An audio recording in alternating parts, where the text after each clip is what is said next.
Alhamdulillah nahmaduhu wa nasta'inuhu wa nastaghfiruh wa na'udzu billahi min shururi anfusina wa min sayyiati a'malina may yahdihillahu fala mudilla lahu wa may yudlilhu fala hadiya lahu asyhadu an la ilaha illallah wahdahu la syarika lahu wa asyhadu anna sayyidana wa nabiyyana Muhammadan abduhu wa rasuluhu la nabiyya ba'dahu. Allahumma salli wa sallim ala sayyidina Muhammad wa ala alihi wa ashabihi wa man tabi'ahum bi ihsanin ila yaumil qiyamah, amma ba'du. Fa ya ibadallah, usikum bi taqwallah wa ta'atihi la'allakum tuflihun. Wa qala ta'ala fil Qur'anil Karim, a'udzu billahi minasy syaithanir rajim, bismillahir rahmanir rahim. Ya ayyuhalladzina amanu taqullaha haqqa tuqatih wa la tamutunna illa wa antum muslimun. Wa qala ta'ala, a'udzu billahi minasy syaithanir rajim, walillahi 'alan nasi hajjul baiti man istata'a ilaihi sabila wa man kafara fa innallaha ghaniyyun 'anil 'alamin. Shadaqallahul 'azim. Hadirin sidang jamaah Jumat yang dimuliakan Allah Subhanahu wa taala. Kembali di siang hari ini kita memanjatkan puji dan syukur kita kepada Allah. Alhamdulillah. Di sela-sela kesibukan kita masing-masing, Allah Subhanahu wa taala memberikan kemudahan kepada kita untuk hadir melaksanakan salat Jumat berjamaah. Semoga ibadah yang kita lakukan diterima dan diberi pahala oleh Allah Subhanahu wa taala. Amin amin ya rabbal alamin. Kita ada wajib dan bersyukur kepada Allah. Lebih-lebih nikmat yang besar ini, itu nikmat Allah mudahkan kita dalam ketaatan. Satu orang ulama mengatakan, ketika Allah Subhanahu wa taala sayang kepada seorang hamba, bukan Allah berikan dia harta yang banyak, bukan saja Allah berikan dia pangkat yang tinggi, bukan saja Allah berikan dia kehidupan yang enak, tetapi hakikat daripada kasih sayang Allah kepada seorang hamba adalah ketika Allah mudahkan untuk taat kepada Allah Subhanahu wa taala. Itulah nikmat yang paling besar. Maka kita bersyukur di siang hari ini. Banyak saudara-saudara kita mungkin masih sibuk dengan pekerjaannya, mungkin masih sibuk dengan segala hal-hal yang membuat dia hari ini belum sempat hadir ke masjid ini. Maka syukuri nikmat ini, maka Allah Subhanahu wa taala akan langgengkan, akan istiqamahkan kita dalam kebaikan. Salawat bering salam sama-sama kita kirimkan buat junjungan alam Nabi besar Muhammad sallallahu alaihi wasallam. Allahumma salli ala sayyidina Muhammad wa ala ali sayyidina Muhammad. Semoga kita, ahli keluarga kita, nanti di akhirat mendapatkan syafaat daripada baginda Rasulullah sallallahu alaihi wasallam. Barang siapa mendapatkan syafaat daripada Nabi sallallahu alaihi wasallam, maka selamatlah dia abadan selama-lamanya. Tetapi malam kehidupan satu orang nanti di akhirat, di dunia kehidupannya nikmat, indah, serba semua dia miliki, tapi di akhirat Nabi sallallahu alaihi wasallam tidak mengenalnya dan tidak memberikan syafaat kepadanya. Maka untuk itu pergunakanlah kehidupan kita untuk terus mengikuti ajaran beliau, banyak-banyak berselawat kepada beliau. Memulai khutbah kita di siang hari ini, khatib berwasiat kepada diri khatib sendiri dan kepada kita semua jamaah yang hadir. Marilah kita terus meningkatkan iman dan takwa kita kepada Allah. Dalam artian terus kita melakukan kewajiban yang Allah perintahkan. Kemudian juga terus kita berupaya menjauhi serta meninggalkan larangan dan pantangan Allah. Apabila dua kerja ini sama-sama kita lakukan, kewajiban yang Allah perintahkan kita laksanakan, larangan Allah kita jauhi dan kita tinggalkan, maka pasti kita akan bahagia, akan selamat di dunia yang sementara ini, dan kita akan senang di akhirat yang selama-lamanya. Karena itu janji Allah Subhanahu wa taala kepada kita. Maka untuk itu, sesibuk apapun kita, jangan tinggalkan perintah Allah Subhanahu wa taala. Dan sesulit apapun kehidupan kita, jangan sampai kita melanggar larangan-larangan Allah Subhanahu wa taala. Hari ini saudara-saudara kita yang telah dipanggil oleh Allah Subhanahu wa taala hari ini berada di kota haram, di tanah haram. Sekarang masih berada di kota Madinah ataupun sudah ada yang berada di kota Mekah. Untuk apa mereka ke sana? Untuk menunaikan rukun Islam yang kelima, yaitu ibadah haji. Ibadah haji ini adalah perintah Allah, termasuk rukun Islam yang kelima. Bahkan ini adalah ibadah fardu yang diwajibkan oleh Allah Subhanahu wa taala. Terdapat dalam surah Al-Baqarah ayat 109, dalam surah Al-Imran ayat 97. Walillahi 'alan nasi hijjul baiti man istata'a ilaihi sabila wa man kafara fa innallaha ghaniyyun 'anil 'alamin.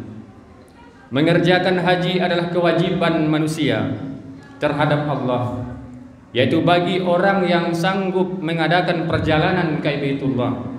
Barang siapa mengingkari kewajiban haji, maka sesungguhnya Allah Maha Kaya dan Allah tidak memerlukan sesuatu pun daripada semesta alam. Ali Imran ayat 97. Dijelaskan oleh para ulama adalah siapa yang mampu di sini, yang mampu zahir dan batinnya, mampu finansialnya, maka dia wajib untuk hadir melaksanakan ibadah haji ke kota Mekah. Maka hadirin yang mulia, kita doakan saudara-saudara kita, keluarga kita yang hari ini berangkat, hari ini menunaikan ibadah haji, semoga mereka kembalinya menjadi haji yang mabrur. Hari ini berkumpul mereka di tanah haram daripada seluruh penjuru bumi, daripada seluruh umat Islam yang ada di dunia berkumpul dengan tujuan dan maksud adalah untuk mendekatkan diri kepada Allah, membuktikan ketakwaan mereka kepada Allah. Mereka tinggalkan pekerjaan mereka, mereka tinggalkan rumah mereka, mereka tinggalkan anak-anak dan istri mereka, mereka tinggalkan harta-harta mereka, semata-mata mereka pergi untuk memenuhi panggilan Allah Subhanahu wa taala. Maka sudah jelas ganjaran yang Allah berikan kepada orang yang berhaji, bahkan yang berumroh. Ketika haji dan umrohnya diterima oleh Allah, maka Allah berikan surga. Tetapi bagi kita yang hari ini belum dipanggil oleh Allah dan belum ada kemampuan untuk berangkat menunaikan ibadah haji, Allah Subhanahu wa taala memberikan kepada kita ibadah yang kita lakukan, nanti kita lakukan di bulan Zulhijjah, yaitu berkurban. Allah Subhanahu wa taala telah menjelaskan dalam Al-Qur'an surah Al-Kautsar ayat 2. Bismillahirrahmanirrahim. Fasalli li rabbika wanhar. Maka laksanakanlah solat karena Tuhanmu dan berkurbanlah sebagai ibadah untuk mendekatkan dirimu kepada Allah Subhanahu wa taala. Hadirin sidang jamaah Jumat yang dimuliakan Allah Subhanahu wa taala. Ketika kita belum mampu untuk menunaikan ibadah haji, maka kita tidak tertutup untuk melakukan ibadah amalan yang sangat tinggi, yaitu berkurban.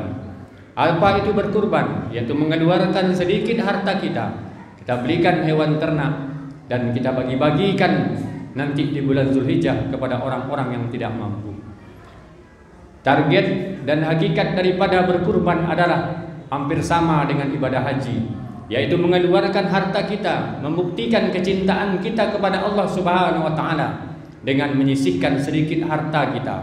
Kita belikan hewan ternak dan kita berkurban di hari raya Idul Adha. Kita bagi-bagikan kepada orang-orang yang tidak mampu. Maka Nabi SAW menjelaskan, "Man kana lahu sa'atun wa lam yudhah fala yaqrabanna musalla." Dari Abu Hurairah radhiyallahu anhu, Rasulullah SAW bersabda, barang siapa mempunyai kemampuan untuk melakukan berkorban tapi dia tidak mau melakukannya, janganlah menghampiri tempat salat kami. Dijelaskan oleh ulama adalah orang yang sudah berkemampuan untuk berkurban tapi dia enggan dan tidak mau untuk berkurban, maka kata Nabi, janganlah mendekati tempat salat kami. Dijelaskan dalam tafsir, hadis ini adalah hadis yang sangat keras. Nabi mengancam kepada orang-orang Islam yang berkemampuan untuk membeli satu ekor hewan ternak, satu domba, tapi dia tidak mau berkurban, maka Nabi mengancam, jangan mendatangi tempat sholat kami, kata Nabi. Kalau dilihat melalui finansial kita, maka kita semua berkemampuan untuk melaksanakan ibadah kurban. Ibadah kurban hanya ibadah satu tahun sekali, dan harga daripada binatang atau hewan yang kita beli, apabila kita kalikan dengan per hari, kita kalikan per bulan, tidaklah seberapa nilainya. Tetapi apakah bukti kecintaan kita kepada Allah? Inilah yang mendorong orang mau berkurban atau tidak. Tidak dilihat dari finansialnya, tidak dilihat dari hartanya, tapi berkurban di sini adalah membuktikan ketakwaan kita kepada Allah Subhanahu wa taala. Kecintaan kita kepada harta mana yang lebih tinggi daripada kecintaan kita kepada Allah?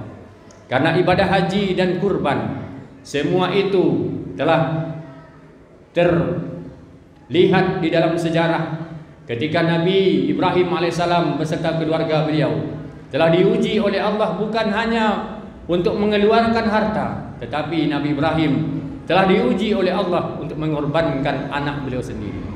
Tetapi hari ini kita, Allah tidak menguji kita, tidak menyuruh kita untuk mengorbankan keluarga kita. Allah hanya menyuruh kita menyisihkan sedikit harta yang kita miliki dan kita belikan hewan ternak, lalu kita bagi-bagikan kepada orang-orang yang tidak mampu.